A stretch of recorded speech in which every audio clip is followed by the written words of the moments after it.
अस्सलामुअलैकुम व्यूवर्स, कैसे हैं आप सब। उम्मीद करती हूँ सब ठीक ठाक होंगे। जी जनाब, आज बनने जा रहा है हमारे किचन में बड़ा ही लजीज किस्म का देगी आलू गोश्त। तो जी इस देगी आलू गोश्त को खाने के बाद सब अपनी उंगलियां चाटते रह जाएंगे। ये इतना मज़े का होता है कि बहुत पसंद आने वाला है सबको। आपने इसे ज़रूर ट्राई करना है। बहुत ही लज्जत से भरपूर ये होता है। इसे आप रोटी या नान वगैरह के साथ भी सर्व कर सकते हैं। तो चलिए सबसे पहले चैनल को सब्सक्राइब कर दीजिए और उसके बाद हम करते हैं रेसिपी को स्टार्ट। देखते हैं क्या क्या चीज़ें रेसिपी में इस्तेमाल होती हैं। मज़ेदार देगी गोश्त बनाने के लिए हमें जिन चीज़ों की ज़रूरत है उसमें सबसे पहले हैं 2 अदद प्याज बारीक कटी हुई, एक होल लहसुन यानी पूरा एक लहसुन लिया उसको छील लिया है, उसके साथ 4 अदद हरी मिर्चें ली हैं उनको काट लिया है। साबुत मसाला जात में हम लेंगे दालचीनी 2 अदद ली हैं बड़ी इलायची, इसी के साथ चंद दाने काली मिर्च के और 2 अदद छोटी इलायची। ये मैं प्लेट में रखना भूल गई थी, तो जी अब ऐड कर दी है। इसको हम बनाने जा रहे हैं मटन के साथ, तो हमने मटन लिया है यहाँ पर। आप इसे बीफ के साथ भी बना सकते हैं। तो यहाँ मैंने सबसे पहले लिया है आधा कप घी। घी जो है उसे हम डाल लेंगे प्रेशर कुकर के अंदर। घी मेल्ट होते ही इसके अंदर हम डाल देंगे साबुत गरम मसाला जात। हमने इन चीज़ों को हल्का हल्का सा फ्राई करना है। ये जैसे ही ऑयल गर्म होगा इसके किनारों पर बबल्स आने शुरू हो जाएंगे। तो ये देखिए इसी स्टेज पर हम साथ ही प्याज शामिल कर देंगे। प्याज को भी हमने हल्का सा फ्राई करना है जब तक कि प्याज का कलर चेंज ना हो जाए। देखिए ज़रा सा प्याज का कलर चेंज होते ही इसके अंदर हमने अपना मटन शामिल कर देना है सारा, और इसको भी हमने 2 मिनट तक फ्राई करना है जब तक इसका जो है कलर चेंज हो जाए। प्याज का कलर और मटन का कलर दोनों चेंज हो चुके हैं। तो इस स्टेज पर आके हम साथ ही लहसुन के जवे ऐड कर देंगे। इसको आपने कूटना नहीं है। हरी मिर्चें भी कटी हुई शामिल कर देंगे। 2 टीस्पून हमने डाली है इसके अंदर नमक की, 2 टीस्पून लाल मिर्च और हाफ टी स्पून हल्दी। तो जो ये मसाला जाता है जो इसके अंदर जाएंगे और इनकी हल्की सी हम कर लेंगे भुनाई जब तक कि ये मसाले जो हैं वो तेल के अंदर अच्छे से फ्राई हो जाएं। तो ये देखिए तेल जो है वो किनारों पर आ चुका है।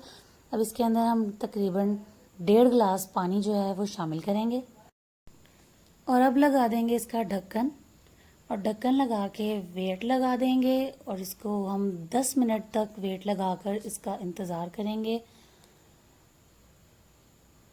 तो जी 10 मिनट जो हैं वो हो चुके हैं। अब देखते हैं गोश्त की क्या सूरत हाल है। तो देखिए अल्हम्दुलिल्लाह से गोश्त काफ़ी हद तक गल चुका है।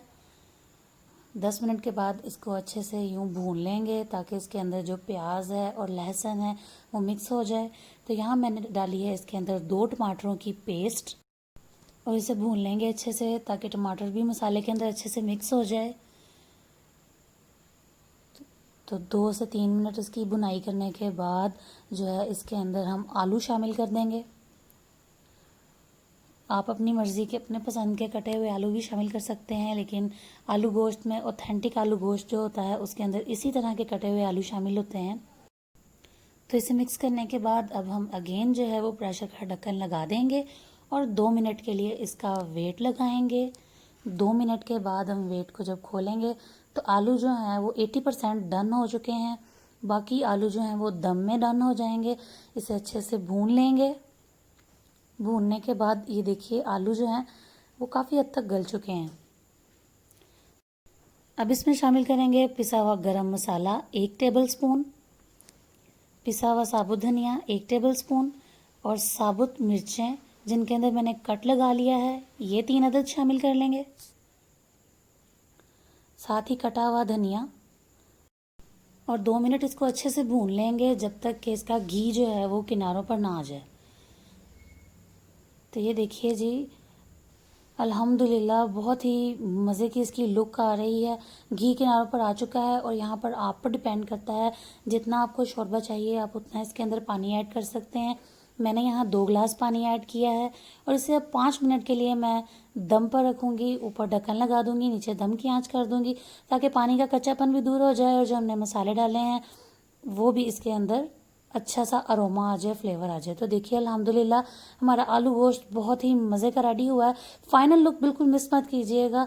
देखिए माशाल्लाह क्या लुक आई है। अब बारी आ जाती है इसकी सर्विंग की। तो सर्विंग करेंगे हम एक डीप प्लेट के अंदर। तो देखिए अल्हम्दुलिल्लाह माशाल्लाह माशाल्लाह बहुत ही मज़े का अरोमा आ रहा है। तो देखिए क्या रोगन इसके ऊपर आया है। तो अब इसकी टॉपिंग हम कर देंगे बारीक कटे हुए धनिया के साथ और बारीक कटी हुई हरी मिर्चों के साथ। इन दोनों चीज़ों के साथ ही इसकी टॉपिंग बहुत ही खूबसूरत लगती है। तो जी यहाँ पर हमारा देगी आलू गोश्त बनकर रेडी हो चुका है। बहुत ही डिलीशियस, बहुत ही कमाल का। आपने इसे ज़रूर बनाना है और मुझे ज़रूर कमेंट सेक्शन में बताना है आके कि आपको ये कैसा लगा। आप मुझे इंस्टाग्राम पर भी फॉलो कर सकते हैं और मुझे बता सकते हैं कि आपको मेरी डिशेस कैसी लगती हैं और कोई रिक्वेस्ट वगैरह भी कर सकते हैं वहाँ पर। और मुझे कमेंट सेक्शन में अप्रिशिएट भी किया करें, मुझे बताया करें कि आपको मेरी रेसिपीज़ कैसी लगती हैं। वीडियो को ज़रूर लाइक कर दीजिएगा, चैनल को ज़रूर सब्सक्राइब कर दीजिएगा। अपना बहुत सारा ख्याल रखिएगा, मुझे भी अपनी दुआ में याद रखा कीजिए। और इसी के साथ मुझे दीजिए इजाज़त, फिर मिलेंगे नई वीडियो के साथ। अल्लाह हाफिज़।